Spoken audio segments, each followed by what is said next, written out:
मी मान्य करतो की सर्वसामान्य माणसाला आमच्यापर्यंत पोहोचून दिलं जात नव्हतं. मी मान्य करतो की आम्ही आल्यानंतर ठराविक 10 लोकांच्या पलीकडे जनसामान्य माणूस आम्हाला पाहू शकत नव्हता. पण आज ते बंदर सुजय विखे तोडतो. मी यापुढे राहत्यामध्ये आल्यानंतर माझ्या भोवती कोणीही थांबणार नाही, फक्त तुम्ही आणि मी एवढंच आपलं राहणं हा शब्द तुम्हाला देतो. यापुढे आपण या सगळ्या नेते मंडळीला मी सांगितलेलं आहे की जो मी आल्या ज्याच्या भागामध्ये आलो नसेल आणि तो जर दिसला तर त्याचं तिकीट कट.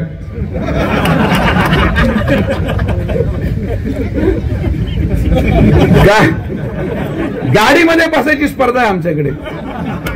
कोण गाडीमध्ये बसतं? एक तासा दिवस होता की मी सभा डॉक्टर साहेब संपून चाललो होतो.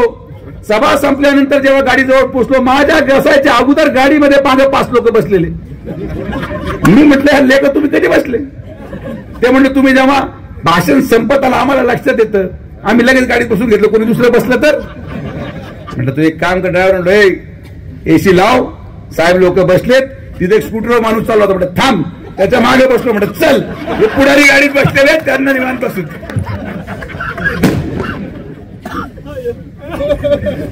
लोकांना प्रश्न मांडायचा असेल, आणि हे आमच्या साहेबांचा एक मोठा दोष आहे. साहेब एकदा गावाच्या मिटिंगला जातात, एखाद्या वॉर्डात जातात, तर लोक एकदम पूर्ण चार्ज होते की आज तर साहेबांना सांगितलं की हा माणूस किती त्रास देतो तुमचा आम्हाला. कोणी असो, तो इथं असू पण शकतो आणि इथं नाही पण आहे. कशाला कोणाचं नाव घेऊन आपलं 5 मतं कमी करायचे जाऊ दे म्हणून, कारण की त्यांच्या मागे 5 मतं असतात. तर आज आपण साहेबांना सांगितलं की साहेब या माणसाचा किती त्रास आहे. आपण साहेबांनी काय सांगून ठेवले, काळजी जे बोलायचं मोकळं बोला. मग गाडी येते, थांबते, मग आपले सगळे कार्यकर्ते एकदम चार्ज होऊन बुके घेऊन उभे असतात. साहेब आल्यावर पहिला दरवाजा उघडतो, साहेब उतरतात आणि मागचा दरवाजा उघडल्यानंतर ज्याच्याबद्दल बोलायचं तो गाडी खालून उतरतो. लोक म्हणतात याच्याबद्दल बोलायचं, हाच गाडीत बसलेला आपल्या काय राहायचं. आणि मग जेव्हा मीटिंग सुरू होते साहेब विचारतात सांगा तुमचा प्रश्न. लोक म्हणतात साहेब काहीच प्रश्न नाही, सगळं पॅक आहे इथं, काही अडचण नाही, आपण 100% पुढा. मला कोणी माझ्या गाडीमध्ये बसताना विरोध नाहीये. मी माझी गाडी इथं महिनाभर सोडून देतो. डॉक्टर साहेब तुमची जबाबदारी आहे. वॉर्ड नंबर 1 पासून चालू करायचं, सकाळ ते संध्याकाळ लाईन लावून 1 फेरी 2 फेरी 10 लोक बसवा. ते गाडीचा मोह मला नाही हो. हे सगळे पैशाचा मोह सोडून मी फार लांब मागे गेलेलो आहे. तुमच्या सगळ्यांच्या आशीर्वादाने एवढं सगळं मिळालं, एवढं ऐश्वर्य संपन्न माणूस आहे मी. तुम्ही मला सांगा, मला हे सगळं करून काय मिळतं? एवढं वन फिरतो, याला मुरुम टाक, त्याला डीपी लाव, याला हे कर, याची चारी खान, काय साध्य होत? नगराध्यक्ष कोणी जरी झाला तरी मुरुम फक्त सुजय विखेच टाकतो. आमच्या लोक पदासाठी बांधतात आणि नगराध्यक्ष कोणी जरी झाला तरी डीपी आणि पोल शिफ्ट कर सुजय विखेच करतो. अरे मग कशाला पद घेता बाबांना? तुम्ही सगळे थांबून घ्या. मीच यावेळेस जनतेतून नगराध्यक्ष पदाला उभा. आता काय व्हायचं त्याला? मजा केलं बरं का? तुम्ही माझा कार्यक्रम लावा, तुम्ही भांडत बसा. तुम्हाला काय ज्याला उभं राहा, एकामेकाला पाडा, कोणालाही बसवा घोड्यावर, काही अडचण नाही. मूलभूत प्रश्न हो. आज राहत्या शहराच्या नळामधून येणारं पाणी हे पिण्यायुक्त होतं का? कोणीच प्रश्न नाही मांडला. आमचे नेते काय प्रश्न मांडतात? साहेब तो फुटला बरं का त्या वस्तीवरच. साहेब हा तुमच्याबद्दल असं बोलत होता. साहेब रात्री त्यांची मीटिंग झाली. ठीक आहे म्हटलं, रात्री त्यांची गुप्त मीटिंग झाली इथपर्यंत ठीक होतं. पण तू त्या मीटिंगला काय करायला गेला होता ते पहिलं सांग. तू त्या मीटिंगला करायला काय गेला होता? मला कळत नाही. जे विरोधकांमध्ये चालतं आमच्या लोकांना माहिती होतं कसं, याचाच अर्थ आमच्या लोकांची पण सेटिंग तिकडे आहे. एवढं कळत नाही यार लोकांना. अरे न्यूरोसर्जन माणूस आहे, आपलं डोकं एकदम पोचलेलं आहे. त्यामुळे मूलभूत प्रश्नांना आपण हात घातला. डॉक्टर साहेब, उद्याच दुपारी 12 वाजता मी मागच्या 1 महिन्यामध्ये राहत्याच्या पाणी पुरवठा योजनेसाठी 2.25 कोटी रुपये खर्च करून जो फिल्ट्रेशन प्लांट बसवलाय, उद्या 1 वाजता स्वच्छ पिण्याचं पाणी प्रत्येकाच्या नळामधून निघेला शब्द सुजय विखे. हे काम आपण करून दाखवतो. आपण कामाच्या जीवावर, कामाच्या जोरावर मतं मागतो. जनसामान्य माणसाच्या प्रश्नाची सोडवणूक करून मतं मागतो. आणि म्हणून माझी आपल्याला हात जोडून विनंती आहे की एक ऍप आपण बनवलाय, जनसेवा युवा मंच. तुमच्या घरामध्ये असलेले मुलं, नातू, भाऊ त्याच्या मोबाईलमध्ये तो जनसेवा युवा मंचचा ऍप डाउनलोड करा. ऍप डाउनलोड केल्यानंतर तुमची गटर तुमले फोटो काढायचे, तुमचे लाईट बल्ब उडाला फोटो काढायचा, तुमच्या ठिकाणी मुरून पडला नाही फोटो काढायचा. फोटो काढून माझ्या मोबाईलवर त्या ऍप मध्ये टाकला, 5 सेकंदामध्ये माझ्या सॉफ्टवेअर मध्ये येईल. 5व्या दिवशी माझा माणूस येऊन तुम्हाला भेटेल आणि महिन्याभरात तुमचं काम मार्गी लागलं जाईल. पुढे गरजच नाही. याच्या पुढे तुम्हाला अर्जाची गरज नाही आणि कुठलीही गरज नाही. मी म्हणत नाही की तरी 100% कामं संपतील, पण यदा कदाचित एखादं काम मागं राहील हरकत नाही. शेवटी तुम्हाला मी सोडून कोणी नाही आणि मला तुम्ही सोडून कोणी नाही. आपला हिशोब एकदम क्लिअर आहे. दुसऱ्या लोकांच्या भानगडीत पडू नका. हे सगळे काय मी बोलू शकत नाही, दुर्दैव असा प्रश्न आहे. तुम्ही एक कलाकार त्या ठिकाणी नगराध्यक्ष केला, डॉक्टर साहेब, हा चूक किती महागात पडली आहे त्या शहराला. तुम्ही आमच्यावर नाराज होते काय हरकत नाही, पण आमच्या लोकांना नाराज होते चालू. पण एक चूक किती, राहत्याला 5 वर्ष मागे जावं लागलं. राहत्याला मूलभूत गोष्टींपासून मागे जावं लागलं. राहत्यामध्ये रस्ते झाले नाहीत. जे राहत्याचं स्वप्न आपण त्या ठिकाणी पाहिलं तो राहता आपण भरू शकलो नाही. आणि म्हणून माझी आपल्याला हात जोडून विनंती की नाराज राहू नका, मनात घुसमट ठेवू नका. जे बोलायचं तोंडावर बोला, भांडून बोला. ज्या दिवशी आमचे लोक आमच्याशी भांडतील कामासाठी, त्या दिवशी आम्हालाही वाटेल की तुमचा आमच्यावर हक्क, ही भावना तुम्ही निर्माण करायला हवी, आम्ही नाही. अरे बिंदास शर्ट पकडून बोला, हे काम झालं पाहिजे दादा. तुमचा अधिकार तेवढा आहे. तुमच्यामुळे आम्ही इथं आहोत, आमच्यामुळे तुम्ही नाहीत. तुमचा अधिकार हा वापरायला शिका, नाहीतर जी घुसमट तुम्ही मनामध्ये दाबून ठेवतात. लोक अगोदर मोकळे झाले पाहिजे 5 वर्षामध्ये. ते 5 वर्ष साठवून ठेवतात आणि मतदान केंद्रावर जाऊन मोकळे होतात आणि मग त्याचा परिणाम त्यांनाच होतो. तुमच्या मनामध्ये असलेला राग आणि वेदनेचा परिणाम तुमच्या मुलांना भोगावा लागतो. हे मुद्दा म्हणून तुम्हाला सांगतो. तुम्ही मनसोक्तपणे बोलत जाऊ, घाबरत नका जाऊ. हे भाषणामध्ये दहशत आहे. 2 मिनिटं थांब. अरे बाबा 2 मिनिटं, तुला नाही संधी दिली बाबा, तू सकाळी बोल, तू रात्री तर नको बोल. तर बसू ना अध्यक्ष. तर माझा असा सोपा विषय आहे की निस्वार्थ भावनेने काम करा. आपला हक्क माझ्यावर आहे, तो हक्क तुम्ही गाजवला पाहिजे. आणि म्हणून जेव्हा तुम्ही 20 तारखेला पंढरपूर तुळजापूर वर हातवरती करा बरं सगळे. शाबाश. खाली काय 20 तारखेला जेव्हा आपण मतदान टाकण्यासाठी जाऊ, निस्वार्थ भावनेने स्वतःला हे प्रश्न विचारून मिळालेल्या उत्तरानुसार खाली काय पाहायचं नाही. 1 नंबरचं बटन हे राहत्याच्या विकासाचं बटन आहे. 1 नंबरचं बटन हे जातीय सलोख्याचं बटन आहे. 1 नंबरचं बटन आपल्या मुलांच्या भविष्याचं बटन आहे. 1 नंबरचं बटन या राहत्या तालुक्याच्या शेतकऱ्यांच्या कर्जमाफीचं बटन आहे. 1 नंबरचं बटन हे आपल्या गोदावरी उजव्या कालव्याच्या रुंदीकरणाचं बटन आहे. 1 नंबरचं बटन लाडक्या बहिणीच्या 1500 रुपयापासून तर 2100 रुपये प्रति महिन्याच्या प्रवासाचं बटन आहे. 1 नंबरचं बटन शेतकऱ्यांना मोफत वीज देण्याचं बटन आहे. 1 नंबरचं बटन हे MIDC मध्ये मोफत त्या ठिकाणी असलेल्या रोजगाराची संधीचं बटन आहे. आणि म्हणून हे बटन चुकूनही त्या ठिकाणी विसरता कामा नये. मतदान केंद्रावर गेल्यानंतर खाली अजिबात पाहू नका. खालचे लोक झालेत बाद, त्यांचा उपयोग काही नाही. त्यांचा बस्ता मी 3 महिने मेहनत करून गुंडाळून टाकलाय, त्यामुळे त्यांच्या भानगडीत पडू नका. 1 नंबर हे तुमच्या भावाच्या शब्दावर दाबून पहा. तुम्ही माझ्यासाठी हे पुढचे 3 दिवस द्या. हा तुमचा भाऊ 5 वर्ष तुमच्यासाठी कष्टाने पळेल, हा शब्द या ठिकाणी नवनाथ महाराजांच्या मंदिरामध्ये तुम्हाला देतो. आपण सर्वजण एवढ्या मोठ्या संख्येने आलात, उशीर झाल्याबद्दल परत एकदा माफी मागतो. एकत्रित राहून, एक संघ राहून, सर्व जाती धर्म समभाव एकत्रितपणे ताकदीने उभे राहा. जे लोक जातीच्या नावाने राजकारण करतात, जे लोक धर्माच्या नावाने राजकारण करतात, हे आपल्याला या मतदारसंघामध्ये खोडून काढायचंय. हे आपल्याला होऊ द्यायचं नाही. कारण की आपला प्रश्न शेतकरी म्हणून आहे, आपला प्रश्न हा युवक म्हणून आहे. आणि रोजगार देताना मी तुम्हाला शब्द देतो, आज शिर्डीमध्ये येत्या काही डिसेंबर महिन्यामध्येच मी स्वतःच 200 बेडचं हॉस्पिटल याची सुरुवात करत आहे. ते हॉस्पिटल 6 महिन्यामध्ये पूर्ण केलं जाईल. आज मला तुम्हाला सगळ्यांना प्रश्न आहे. लोक म्हटले हे हॉस्पिटल बांधतायत कारण की यांना संस्थांचं हॉस्पिटल बंद पाडायचं. मी तुम्हाला प्रश्न विचारतो की तुमच्या नातेवाईकांना जेव्हा रात्री बेड लागतो, किती लोकांना संस्थान हॉस्पिटलमध्ये बेड मिळायला सांगा बरं. प्रत्येक जण इथून राहत्याहून संस्थान आणि संस्थानहून नाशिक आणि महिलांना दागिने गाण ठेवून ते 1 लाख रुपयाचं बिल भरावं लागतं. आता होणार नाही. तुमच्या भावाने टाकलेल्या हॉस्पिटलमध्ये तुमचा पेशंटांना मोफत उपचार करून परत घरी पाठवायला शब्द सुजय विखे तुम्हाला देतो. हे फक्त आपण करू शकतो, दुसऱ्यामध्ये ती जाणत नाही.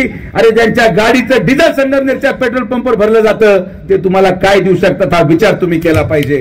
यांच्यामध्ये ती जाणत नाही. हे तुमचे नाहीत, हे आज आलेले दर पंचवार्षिकला उमेदवारासारखे येतात.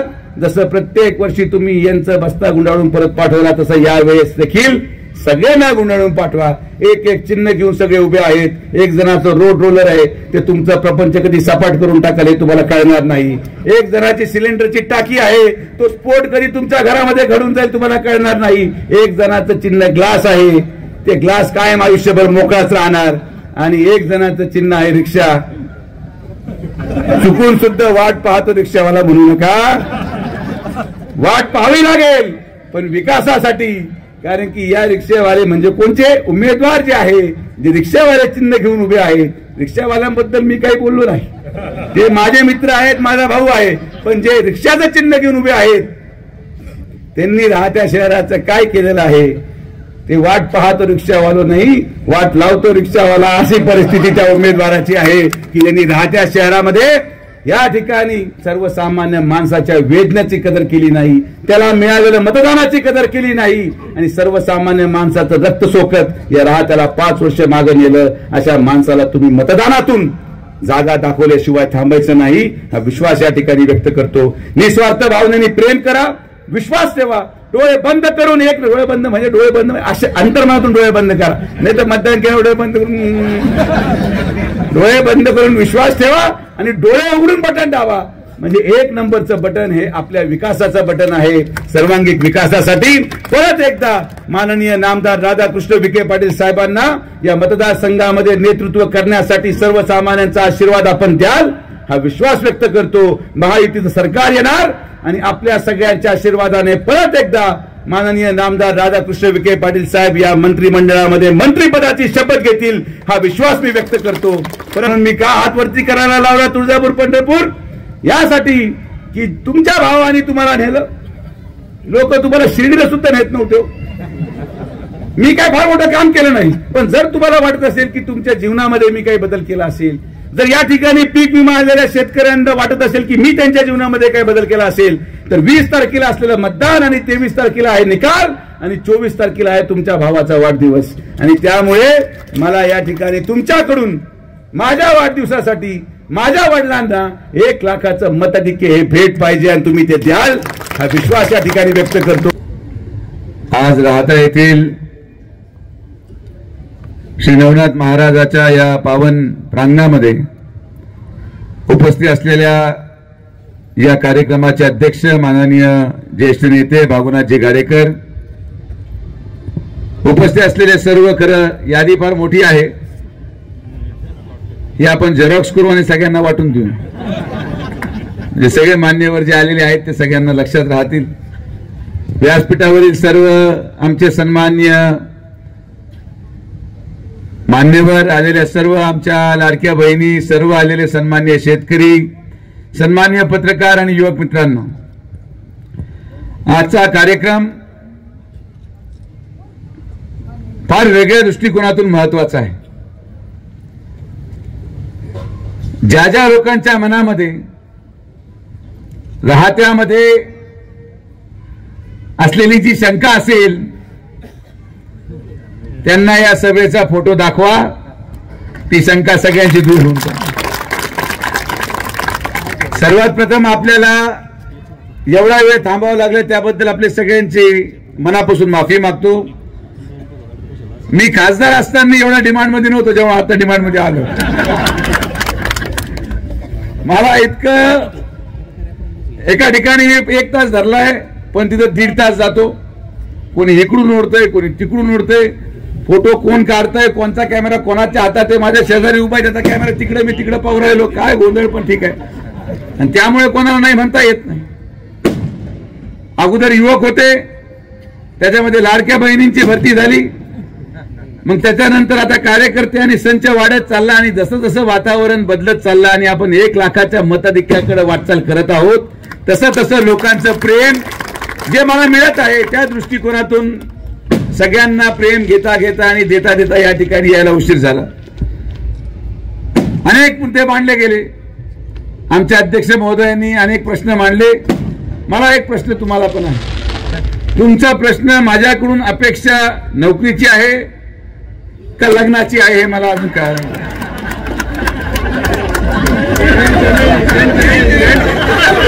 त्यांच्या लग्नाचा कुठे विषय झाला.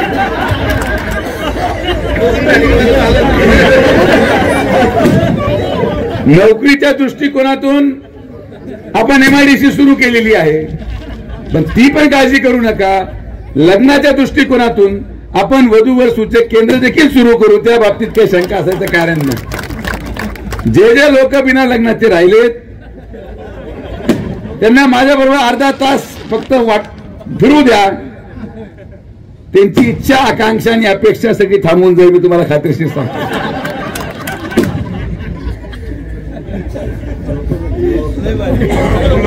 आमचे युवक आमचे सोमनाथ गाडेकरांनी भाषणामध्ये सांगितलं की समाजाच्या समस्या किती आहेत. आता जे भाषण करणारे आहे ते समाजाच्या वतीने कॉन्ट्रॅक्टर म्हणून काम करतात. या राहत्याचा निम्मा विकास या 2 लोकांनी केला, सोमनाथ गाडेकर आणि माळोती.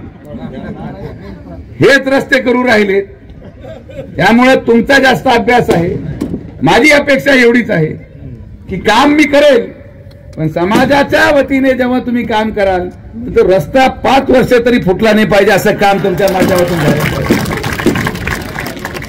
संधी प्रत्येकाला असते, पण त्या संधीचं सोनं करण्याचं काम हे प्रत्येकाने केलं पाहिजे. आजचा हा कार्यक्रम अध्यक्ष महोदय एका वेगळ्या कारणामुळे पण महत्वाचा आहे, आणि ती आहे युवा शक्ती. जे लोक कधीही एकत्रितपणे कार्यक्रमाला येत नव्हते त्याला या तालुक्याच्या समाजाच्या युवकांनी एकत्रित आणलं. या कार्यक्रमाचं वैशिष्ट्य ते आहे, कारण की आमच्या युवा पिढीमध्ये मतभेद नाही. आमच्या युवा पिढीला पाहिजे विकास, आमच्या युवा पिढीला पाहिजे रोजगार, आणि काही लोकांना पाहिजे तिकीट. काही लोकांना पण जाऊ द्या. हे सगळ्यांच्या मनाचा मोठेपणा आहे की जे एकामेका विरोधात अवघ्या 1 महिन्यापूर्वी झालेल्या निवडणुकीमध्ये लढले ते माझ्या प्रेमा खातीर एक व्यासपीठावर आले, याच्यापेक्षा मोठं भाग्य माझं नाही.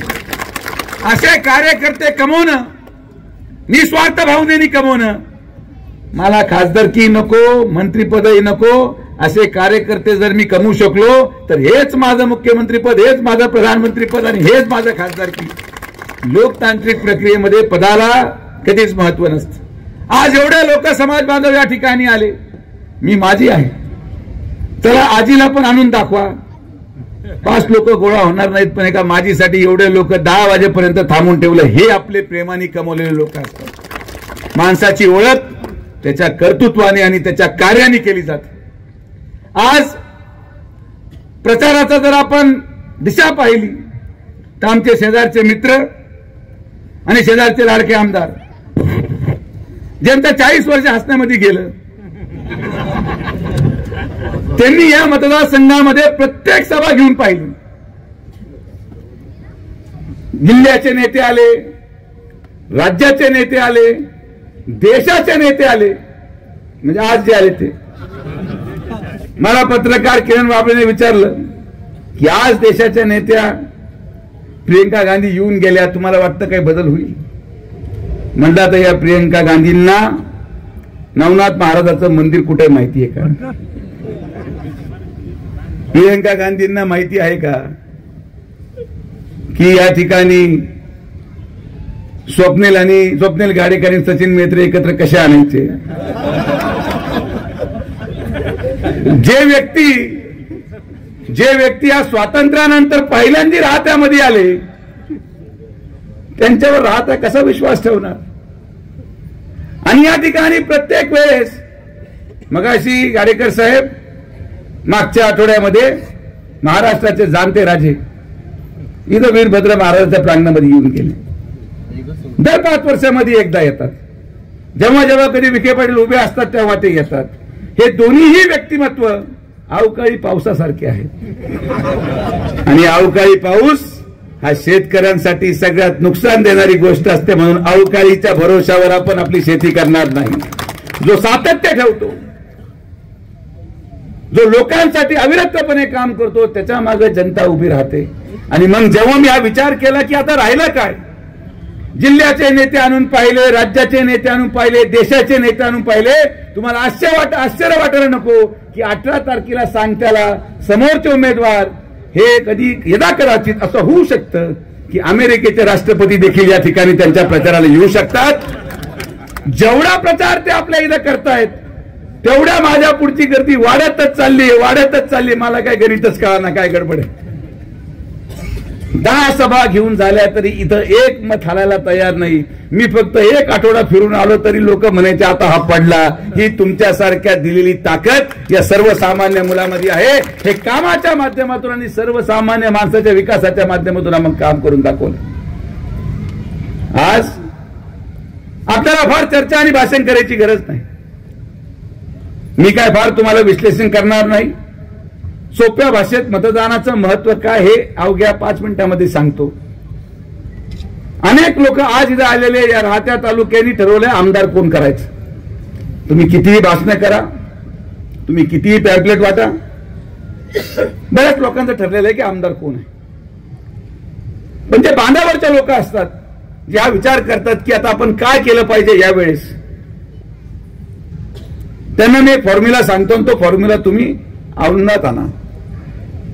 जेव्हा आपण मतदान केंद्रावर जातो आणि मतदान केंद्रावर गेल्यानंतर जेव्हा आपण लाईनीमध्ये उभा असतो,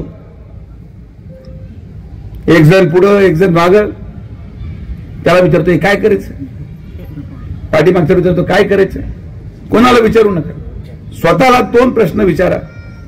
एक की जर मी या राहत्या तालुक्यामध्ये शेतकरी म्हणून, राहत्या शहरामध्ये शेतकरी म्हणून काम करतो आणि जर अवकाळी विषयामध्ये आणि अडचणीच्या कालावधीमध्ये जर मला माझ्या शेतात पाणी आणायचं असेल, जर धरणातून पाणी सोडून घ्यायचं असेल, पाण्यासाठी संघर्ष करायचा असेल, तर यापैकी मी कोणत्या माणसाचं बटन दाबलं तर माझ्या शेतात पाणी येईल. जर उद्या माझ्या मुलाला रोजगार पाहिजे असेल, माझ्या घरामध्ये जे सुशिक्षित मुलीला रोजगार पाहिजे असेल, तर यापैकी कोणाचं बटन दाबलं तर माझ्या मुलाला रोजगार मिळेल. तिसरा प्रश्न हा विचारा की आज 15/4 पासून तर माझी मुलगी 11वीला आहे आणि तिला औषध घेण्यासाठी रात्री 11 वाजता त्या 15/4 पासून तर राहत्या शहरामध्ये येऊन औषध घेऊन सुरक्षित परत घरात पोहोचायचं असेल, तर यापैकी कोणाचं बटन दाबलं तर माझी मुलगी सुरक्षित घरी पोहोचेल. हा प्रश्न तुम्ही जेव्हा स्वतःला उत्तर द्याल, जे चित्र तुमच्या मनामध्ये येईल, ज्या माणसाचा चेहरा तुमच्या मनामध्ये येईल, त्याला बटन दाबून टाका. कृष्णजी विखे पाटील आणि खासदार डॉक्टर सुजय विखे पाटील यांच्या मार्गदर्शनाखाली एअरपोर्ट रोड लगत शिर्डी हद्दीत साईच्या ग्रुपच्या माध्यमातून रामनगरीचा भव्य प्रोजेक्ट. वैशिष्ट्ये शिर्डी एअरपोर्ट रोड लगत बस स्टॉप, शाळा, बँक 5 मिनिटांच्या अंतरावर, ड्रेनेज व स्ट्रीट लाईट. प्लॉटमध्ये प्रशस्त श्री राम मंदिर, साई समाधी मंदिरापासून 10 मिनिटांच्या अंतरावर. MSAB पोल कनेक्शन, 20 फुटी अंतर्गत रस्ता व दोन्ही कडेने सुशोभित झाडे. रहिवाशांसाठी अनुकूल. शिर्डी नांदुर्गे शिवरस्ता लगत साई परिक्रमा मार्गालगत. प्लॉट लगत 18 मीटर प्रस्तावित रस्ता. तर त्वरा करा, आजच आपला प्लॉट बुक करा. बुकिंगसाठी संपर्क करा श्री गणेश तोरडमल 99 21 21 95 61, श्री शुभम वेणुनाथ गोंदकर 97 67 06 66 85.